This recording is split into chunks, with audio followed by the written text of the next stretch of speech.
Good morning, Packers fans. It's Aaron Nagler here with your Packers Daily Chat. That's right, it's Symbol Tuesday, not Monday this week. It's the Symbol Tuesday, which means I have to tell you that today's Packers Daily is brought to you by Symbol. Symbol is the stock market for sports that allows you to trade sports teams like stocks and earn cash payouts when your teams win.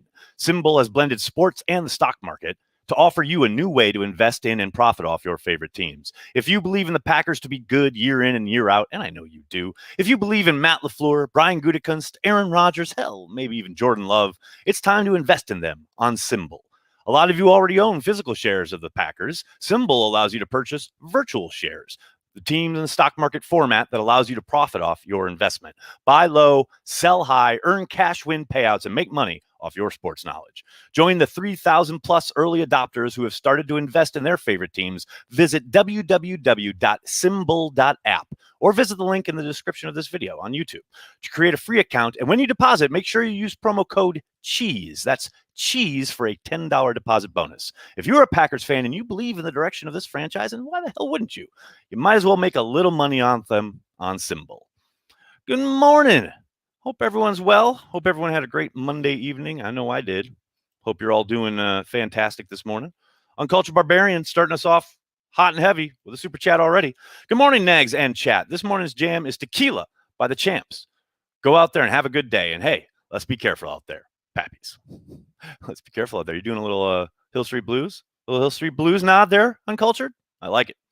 Good morning. Woo, baby, there's some folks up in here. Brandy, how are you? Decent players on your Draft Crush segment, Nags. Thank you, Brandy. Very kind of you to say. I think Steven has the comment of the morning so far, though. The Packers have drafted a lot of good players, contrary to popular belief. I concur. I must concur. Steven just laying it out there.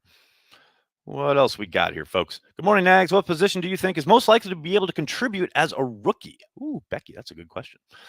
Funnily enough, I think it's interesting. We saw contributions from inside backer and offensive line last year. And I don't know if they'll go that route. I mean, I know they'll probably target a tackle early in the draft. I don't know how quickly they'd put said tackle on the field. Probably earlier rather than later, though.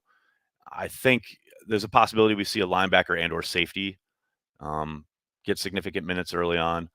I don't think a wide receiver would come in and put up significant minutes right away, although you know, like it really depends on the prospect. Yeah, that's a good question. I think it really depends on.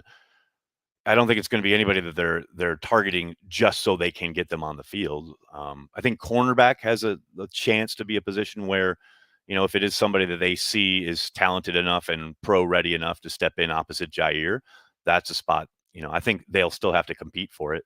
But if they win that job, that's a spot where they could play a lot right away. That's a great question, Beck. Legless, thanks for the super chat. The Packers need better big men or little men? Huh. Well, I'd say they need better big men, especially up front on defense. That's what I would say. I think the Rams showed last year with their number one defense. I mean, they did not have much, if anything, at inside backer, and they got along just fine. You know, I think the Packers can make do with what they've got, even if they augment it a little bit in the draft. But they've got to get better up front, and I'm still not sure what the plan is there. Leon Pink, thanks for the super chat. First player to pick off Andy Dalton, my bet is Amos. Hey, why stop now, right? Let's make it a recurring theme with Bears quarterbacks and Adrian Amos picking them off. I'm totally down for that. It'll be Amos or give me Kamal Martin. With Dalton trying to hit a safety valve underneath, and Martin breaks on it and picks it off. There you go. Joey, try to draft Raven Green type player day 2 or early day 3. Joey, it could happen then. I wouldn't be surprised. I said this on Twitter yesterday. I wouldn't be surprised if they targeted that kind of player, like a safety hybrid type. Maybe they do that in day 1. I know that would probably shock a lot of Packers fans, but hell, the Packers have shocked us before. I actually think if they were to target a safety, it'd probably be somebody akin to, I mean, I don't know what prospect names, but a much more like a typical free safety, a free roamer, a center fielder type. Then that would allow Darnell Savage to come down into the box. The thing about drafting a quote unquote Raven Green type is they've got two of those guys in the sense that they've got Savage and Amos, who both probably play a little better at the line. The closer to the line of scrimmage they get, the better they are, especially Savage. Amos played well in coverage last year. I thought he handled himself pretty damn well in that center field role. You saw as the year went on, both the Bears and the Bucks got after Savage in that role on some of those big gains. But yeah, I think nothing would surprise me other than another quarterback in the first round. But I do think that is a sneaky position that could possibly be addressed earlier than maybe most pundits and fans are thinking about. Amar, lots of super chats. What's up? Amar, what's up, man? Last 2 years, the first round guys I didn't want got drafted. I am a human popsicle now and have no hates or crushes. Yeah, I'm lying. I got both. I hear you, man. It's hard not to be. You're a football fan. So, of course, you got guys you want. That's why I do my draft crush video. These are guys, they're just the games I love. And I had so many comments from people saying, oh, these are guys, the NFL network has them rated low. I don't care where the media has these guys rated. I just like watching them play football. And I hope they become Packers. Fandom is so weird these days. But I hear you, Amar. I hear you, man. Uncultured, thanks again. Is Cheesehead TV going to have a Yosh with the most segment during training camp surrounding our folk hero, Yosh Nyman? I kid, Pappies. Why are you kidding? I think that's a great idea. Yosh with the most? I am all in on that. I said yesterday I'm going to be having daily updates, provided he makes the... Now, see, here's the sad reality. The Packers could draft an offensive tackle in the first round and then cut Yosh before they even get to camp. I don't want to speak that into existence. I'm just saying it's a possibility. But Yosh with the most, baby. I'm all in. I'm all in on that. Dustin, thanks for the super chat. With the 29th pick in the 2021 NFL Draft, the Green Bay Packers select Brandon Mann, punter, Texas A&M. Packers fans' heads explode. Gutsy trolls all. I think you mean Gootsy. Got it. Goody. Yeah, let's not have that happen. I can't handle the crater that will be across from Lambeau Field where Corey's house used to be. When he would explode if that were to happen. Josh Cobb, thanks for the super chat. Bolton and Barmore are free at 29. Who are you taking? Barmore, probably. That's a close one, though. Both really good players. Think they're keeping a seat warm for Swerve or Tavon? I don't, Kenny. I think they're going to draft a returner. I think they'll draft somebody, hopefully like my draft crush, maybe like Gainwell, and put him back there as a returner. I would have thought, last year they let Irvin sit out there for about a week and then they re-signed him. I think if they were going to re-sign him, it most likely would have happened already. I think Tavon was very much just injury fill-in, and I don't think there's any plan to bring him back. And I do think, they got to get younger, and it's pretty clear Tyler Irvin has had real trouble staying on the field. The whole reason he became available for the Packers in the first place is because of the injuries down in Jacksonville. Guy just hasn't been able to stay on the field. So I think they probably want to look to the draft and get a little younger there and hopefully find a guy who's a little bit more durable. We'll see. What else we got? Hey, Aaron, thanks for doing this. I don't know if you know that's a nod to Steve from the AP, but I love it. Why do people keep saying the Packers need offensive help, etc.? Would you think the offense next year would be better with Dillon, DeGuara, and year 3 Sternberger? Yes. People who say that just look at wide receiver depth charts, and they listen to fantasy football podcasts. Not that fantasy football podcasts aren't great, because I know a lot of people who do them, and they are very smart people, and they do great breakdowns of fantasy football. But when it comes to the Packers and how they construct their team and what the needs are, most people, especially in the national media, are pretty clueless. Might the Packers add a wide receiver in this draft? Yes, I fully expect them to. But it's not like they have this dire need. They literally are coming off a year where they're the number 1 offense in the league, and they didn't have much outside Devontae, which we all know is ridiculous. But they have the tools. They have what they need to be really insanely productive on offense. And to your point, I think much more so than anybody they might draft. Although, again, I do expect them to bring at least a wide receiver in, if not a running back, etc., to help augment the offensive side of the ball. Much more than that, the continued growth and development on offense is going to come from previous draft classes. We talk about that all the time here on Packers Daily. DeGuara, Sternberger, all these guys will have to develop. Dillon's going to be getting, obviously, a boatload more carries now. Those are the guys, And their development is going to help continue to push the offense forward. Not this idea that they have to draft get all this help on the offensive side in the draft or sign big name free agents. That's not what's going to do it, especially not in Green Bay. It's just not how they operate. So, yes, to your point, I 100% agree. No doubt. Sean, thanks for the super chat. What's your favorite item in the Packers Museum / Hall of Fame? Lombardi's desk, probably. I love it. It reminds me of my grandma's house. My grandma's house was just like that. Like the whole way it's situated and kind of decorated and everything. My grandpa Ralph passed away when I was very young, but he and she, Grandma Vi, they lived there. My last lunch with Grandma Vi, actually, when I was at North Carolina School of the Arts, where I met Corey, I flew up and we had lunch at a restaurant in Chilton, Wisconsin, and it was that hardwood paneling. It was just like everything in that area was kind of built that way. So that Lombardi desk in the Packers Hall of Fame always reminds me of, obviously the Packers greats, but it also reminds me of my grandparents and the whole kind of era of Wisconsin that I just love. I don't know. Sentimental, I know, but I'm a sentimental fool. What are you gonna do? What else we got? Skylar, thanks for the super chat. Can you explain the star position in Barry's defense? Also, how many sacks do you think Rashawn gets this year? I'm calling 10 plus. Oh, he definitely. He's gunning for 10. If he doesn't get 10, I'm going to be very surprised. As far as the star position, it's a bit of a kind of a confluence when people talk about the star spot as a corner, bit of a hybrid mix, safety, blah, blah, blah. Some of it is drawn from, it goes back to, Dom Capers. I mean, and not just with his iteration of defense in Green Bay, but all the way back to Pittsburgh. Charles Woodson played the star, and it is essentially a corner who can also slide to safety, but it's somebody who plays interior, kind of the slot role, but is given a lot more responsibility. And the defense can operate at a pretty damn high level if you've got a guy who you can stick in there at star who not only can cover backs, tight ends, maybe even a wide receiver if it gets kicked in there, but can also take on tight ends and even offensive tackles at times in the running game. Now, as you can imagine, those athletes are few and far between, at least the ones who can do it on a consistent basis, down in and down out, that you can count on and, design a defense around it. And obviously the role itself has developed over time. It's not going to be strictly the same thing that Dom was doing with Charles Woodson. But we know that Barry, comes out of Fangio's system, and Fangio came out of the Capers tree. So it all kind of links together.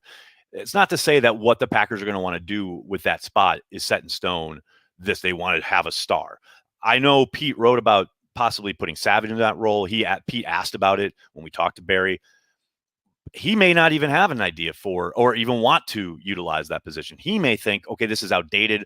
I'm totally going in another direction. We can only guess, and the guess would be, probably a good idea that he wants a talented, sturdy defensive back who doesn't have to take off the field against the run, who can play the interior. Because look, a lot of what's going on here now in football, remember, like, it's all cyclical. We went from lots of, power formations, pound the rock, and then all of a sudden, it was not all of a sudden, but over time it was spread it out. We're using the whole width of the football field. Now things are starting to get condensed again. And offenses do a great job. The Packers do a great job. They're one of the leaders in this regard, as far as taking a condensed formation and then suddenly using motion and causing guys to widen out. Now you're creating alleys and lanes. And the star position is somebody who can not negate that, but can certainly navigate to the point where, all right, I see your motion, but I'm athletic enough that if I've taken a false step, I can recover and help make the play and run support, because this has been trying to window dressing to trying to get me off my spot. So yeah, I mean, there's a lot of levels to it. The star would be someone who would be able to play down in and down out on basically the slot of the offense, but in a very physical way. That's as best as I can put it. Alex, how is this show still on? That's a really good question. I don't know. I'm surprised it hasn't been canceled. Oh my God, my dad is from Chilton. What restaurant? Andrew, thanks for the super chat. I don't remember. It was such a long time ago. Small world, LOL. I stayed with family in Chilton when I came up for the Seattle playoff game in 2019. My mother went to high school in Chilton. Small world indeed. But yeah, Chilton. I've still got good friends there. My grandpa owned a bar in Chilton when I was a kid. This is true.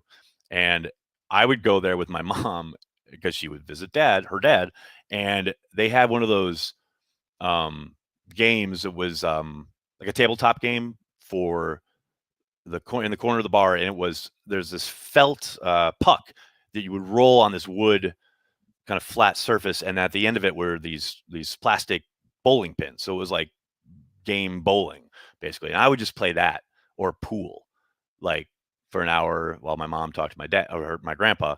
And then I remember asking my mom at one point. I said, "Why do people come in here and pay money to drink colored water?" I was very confused about that aspect of it. I figured it out later on in life. I'll let you guys work that one out. Josh, thanks for the super chat. Right in the fields, Nags. Drink some pappy for your pappy. Oh, Josh, thanks, brother. Very nice of you. All I've learned over the last 2 weeks is that Jeopardy is incredibly boring. Joey, be nice. Be nice. Holland for the star. Kenny, I'd be over the moon with that. I was watching his tape yesterday. Man, that's a fun player right there. But yeah, I'm down with that. Was Kevin King and Scotty Miller's wedding party? Oh man, I'm not touching that with a 10-foot pole. My grandfather had the same game in his bar in Beloit. There you go, Pogs. What's up, man? I think it was fun. I spent way too much time on it. And of course, you felt because you were a kid, you felt so cool because I didn't have to pay to you. Like, yeah, you're supposed to put a quarter in, but Grandpa hooked it up, so I didn't have to pay. That shit was so fun. Mike, thanks for the super chat. After watching San Francisco trade their future of top picks, I'm much more patient about the Pack risking one late first and a fourth for a potential franchise quarterback. Thank you, Mike. Look at you, the voice of reason. So rare on the internet. Thank you. Exactly. It's almost like, now I know I've said this before, but it's almost like the Packers have a plan and they know what the fuck they're doing. I know. That doesn't get clicks. That doesn't drive conversation. Embrace debate. I get it. But yeah, Mike. Exactly. Timo's got it. We are winning the Super Bowl next year. Hashtag carry the G. Couldn't have said it better myself, Timo. That's what I'm talking about. Nice hat, Nags. Thanks. It's my old school logo. I've had like 3 versions of this hat in the last 30 years. With Savage's speed, I want him in the deep middle of the field. Yeah, Thomas, I hear you. But, that speed didn't help against the Bears when they beat him deep, and it didn't help against the Bucks when they beat him deep. All he had to do is knock that damn ball away, and then the Bucks are punting, and the whole tenor of that game changes. But I hear you. I understand that idea. But there's no tape that you can watch that doesn't suggest that he's much better towards the line of scrimmage. He just is. He's more explosive. He's got a great quick twitch that allows him to work through the wash and make plays on the ball carrier, especially on a lot of the smoke stuff that offenses love to do. Hell, the Packers love to do it. I like him in the middle too, but his game is better the closer to the line of scrimmage he gets. And the issue kind of is that so is Amos's. Although I think Amos was probably better. He's not as fast as Savage, but I think he was better in that deep role last year. And of course, you want him to be interchangeable, so offenses can't dictate to you with motion and shit to get them kind of freed up onto the guy you want, etc. But that's why I wouldn't put it past the Packers to draft a safety at some point in this draft for that very reason. But we'll see. Nicholas, thanks for the super chat. For the fans getting their hopes up for Richard Sherman, it is evident he has preferred living the West Coast his entire life. It's probably true, Nicholas. Doesn't always mean much when money is involved, but yeah, you're probably true. Probably right. William, thanks for the super chat. I would love an edge at 29. LOL. It's not that crazy. Not crazy at all. I mean, you saw what they did with Preston's contract. There's a really good chance he ain't around next year. You got to roll at least 3 deep. You get that edge set up. You got Z for at least 1 more year, but then who knows? Maybe they want to extend him. Maybe they don't. If that's the best player, wouldn't surprise me if they took it. Now, I'm not sitting here pining for it, but I wouldn't be shocked in any way, shape, or form. If it's a player they really love, not at all. All right, take 1 or 2 more. Here we go. What do we got here? Well, we got, folks, did this last NFC Championship game sting more than against San Francisco, make the entire team more hungry? The hungry thing is hard on the outside. I know Aaron Jones talked a little bit about it, and it sure sounds like the guys are of a mindset that, yeah, they're going to rally together and, go win it, etc. But man, it's hard to say for professional athletes. So many different guys from so many different backgrounds and why they do what they do. And it's hard to kind of contextualize that in too kind of, finite a term. But I will tell you from the outside, the sting more than the San Francisco game? Oh, hell yes. Like the San Francisco game, it felt like, okay, they made it there, but like no one expected them. Holy cow, they're really fucking good, but how good are they really, etc. Then you turn around in 2020 and they're just like really fucking good. They're the only team that could beat them was them. And then they beat themselves on that Sunday. And I know it's not popular to say. And I know the Bucks fans will give you holy shit about it. But hello, Kevin King and Aaron Jones. You just eliminate the brain fart at the end of the first half. You eliminate the fumble deep in your own end. The Packers probably win that game. I'm not saying they would have definitely, but probably. Just can't beat yourself, man. Can't beat yourself, especially against a good team. And the Packers did that Sunday. It sucks, and that's what makes it sting all the more. Whereas in San Francisco, they were never really in that game. I mean, you could just watch them getting fucking steamrolled in the running game and just go, okay, cool. Peace. WN, what's up? Thanks for the super chat. I know you root for everybody, but who are you rooting for the most to have a breakout year this year? Oh, DeGuara. Oh, it's got to be DeGuara, right? And I think A.J. Dillon's going to get his, and I'm excited for it, etc. But, man, I want DeGuara to hit so bad just so we can go clip every fucking national pundit moron, every draft industrial complex idiot who was like, oh, they took a fullback in the third while we show like wheel routes of DeGuara going 50 yards for a touchdown. Oh, God, I want him to hit so bad. So bad. So all these fucking yahoos are like, oh, the Packers don't know what they're doing. We can just turn around and go, just shut up, all right? Just go produce your little fucking content. Go, go in your little circle jerk about, oh, this is his 3-cone, blah, blah, blah, and we don't give a shit. God, DeGuara. Please, DeGuara. I don't know. Am I petty? Probably a little bit, but I'm petty. What are you going to do? All right, everybody, I'm going to have to get going. I can't thank you enough for hanging out, talking Packers each and every day, Monday through Friday, right here on Cheesehead TV. Don't forget, go to symbol.app, and put promo code CHEESE in to get your $10 deposit bonus. And, hey, man, start investing in the Packers. Most of you, like I say, most of you have shares anyway. They don't do anything except sit on your wall. Invest in the Packers on Symbol. I mean, Jordan Love's ready to take over. Go deep. Let's do it. Can't thank you guys enough. Hanging out, talking Packers each and every day. Please do me a monster favor. Hit like on this video. Subscribe to the channel. And then tell your friends, tell your family. Cheesehead TV. We're devoted to Green Bay Packers fans worldwide. Thanks a lot, everybody. Have a great day. Trivia will be back today, 5 p.m. See you on the YouTube channel. Go Packers.